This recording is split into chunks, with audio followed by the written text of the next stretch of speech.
El trastorno depresivo mayor es una de las enfermedades mentales más comunes, costosas y discapacitantes a nivel mundial. Se estima que afecta alrededor del 6,2% de los adolescentes y hasta el 19% de los adultos a lo largo de su vida. En Chile, durante el 2016-2017, un 6,2% de la población reportó haber tenido un cuadro depresivo en el último año. Durante el 2020, en nuestro país se diagnosticaron 241.000 nuevos casos de depresión debido al COVID-19, es decir, un aumento del 40,6% en comparación al año 2019. El pronóstico del trastorno depresivo mayor suele ser bueno.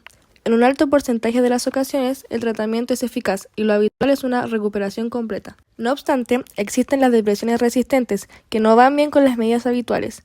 Para estos casos existen tratamientos alternativos, fármacos que refuerzan el efecto de los antidepresivos y también combinaciones terapéuticas. A veces es necesario plantear la posibilidad de que no se trate de una depresión, sino que oculte algún otro trastorno asociado, por lo que suele ser necesario replantear el proceso diagnóstico. Tras un primer episodio depresivo, el riesgo de recaída disminuye manteniendo el tratamiento antidepresivo por un periodo prolongado. Se suspende solo tras meses de estabilización y con supervisión médica. En caso de recaída, considerar un medicamento más largo según la intensidad de los síntomas y el riesgo asumido. La serotonina es un neurotransmisor sintetizado a partir del aminoácido L-triptófano. Las 5-HT es almacenada en las vesículas sinápticas para luego ser liberadas al espacio sináptico. Una vez ahí, la serotonina actúa sobre receptores pre- y postsinápticos, siendo retirada de este espacio por medio de su recaptura mediante transportadores específicos localizados en la membrana presináptica, evitando de esta forma que la neurotransmisión se prolongue indefinidamente. La depresión tiene su origen en la interacción de factores genéticos y ambientales que desencadenan alteraciones en la liberación de monoaminas. Investigaciones realizadas en familiares de pacientes que padecen depresión mayor sugirieron un mayor riesgo de sufrir este trastorno en parientes de primer grado. En adición, hasta la fecha, se han reportado casi 200 genes involucrados con el trastorno depresivo mayor, entre ellos el gen 5-HTTLPR. Este codifica para el transportador de la recaptura de serotonina. Se encuentra relacionado con la ansiedad y la resiliencia a la adversidad. Considerando que el gen 5-HTTLPR permite la existencia del transportador de serotonina, una deficiencia o alteración de este puede provocar que no exista un recapturador y por ende no se pueda reutilizar la serotonina, provocando que ésta se pierda y exista menos disponibilidad.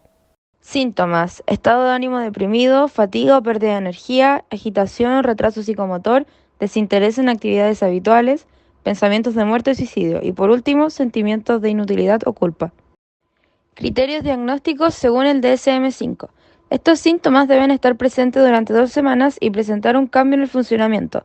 Uno de estos consiste en un estado de ánimo deprimido y tener una pérdida de placer. No se incluyen los que provienen de otra enfermedad. Estos mismos causan malestar significativo o un deterioro social, laboral o de otras áreas de funcionamiento. Los episodios no se pueden atribuir a los efectos que otras sustancias o enfermedades dan. Para tratar esos síntomas se utilizan antidepresivos y SRS, sertralina. La sertralina es un antidepresivo inhibidor selectivo de la recaptación de serotonina, comúnmente utilizado en pacientes con depresión mayor. El mecanismo de acción se basa en la inhibición selectiva de los transportadores de serotonina que se encuentran en la neurona presináptica. Esta inhibición en los transportadores resulta en una acumulación de serotonina en el espacio sináptico y por lo tanto prolongan su efecto en las neuronas blanco. La serotonina juega un rol fundamental en la regulación de ánimo, personalidad y activación del sistema nervioso central. Entonces, considerando que debido al polimorfismo del gen 5-HTT-LPR hay una menor disponibilidad de serotonina, la sertralina coopera en suplir la función del gen. Como abordaje psicológico tenemos la activación conductual, siendo una intervención de la depresión que consiste en recuperar e incrementar el contacto de una persona con sus rutinas habituales, aumentando las fuentes de reforzamiento positivo y reduciendo comportamientos de escape y evitación. Para esto se trata de programar actividades que tengan sentido para la persona y refuercen sus respuestas saludables. Se espera que cuando el consultante tenga una vida con significado y propósito, sus comportamientos estén bajo control apetitivo y los síntomas tiendan a cambiar, al no escapar o evitar la estimulación aversiva. Como ventajas tenemos la sencillez de aplicación y de comprensión por parte de terapeutas y consultantes, la eficiencia en cuanto al número de sesiones, las herramientas y habilidades por parte del terapeuta.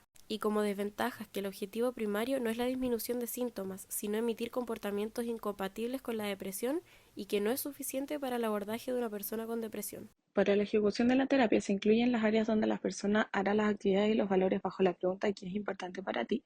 Las primeras casillas deben ir los días de la semana, mientras que en las columnas van los horarios de las actividades. Se debe incluir un espacio para contabilizar el número de la semana y fecha para posteriormente complementar el área en que se programará la actividad, por ejemplo, casa, trabajo, familia, amigos, etc. El paciente irá complementando las casillas de acuerdo a su ritmo y a partir del llenado de datos se programarán actividades objetivos que harán realidad lo valorado. Por ejemplo, en el apartado área puede ir familia y en el apartado que es importante para ti puede ir ser un hermano cariñoso y presente.